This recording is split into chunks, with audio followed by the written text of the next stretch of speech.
Doing a cabin filter in a 2023 Toyota Tundra. First thing you're gonna do is take this tray out, lift it, pull it out like that. Take this door off here, pull this tab to the left, and you can pull this thing off here. We're gonna take this door off right here, come in here, squeeze these tabs here towards you, pull the door off like that. Pull this towards you like this. And pull out the filter.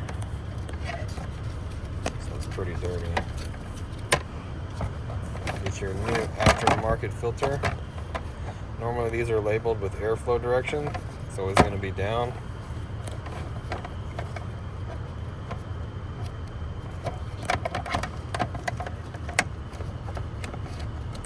Okay.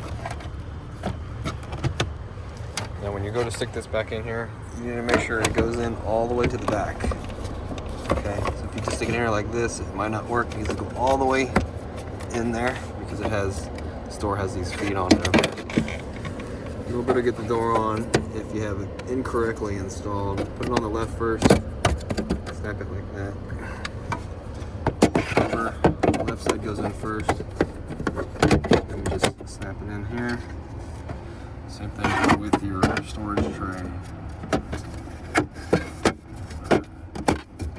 That's it. Now if you need a filter, there's a link down in the description box where you can pick one up. Hope the video was helpful. If it was, appreciate it if you hit that like button for me or leave me a comment.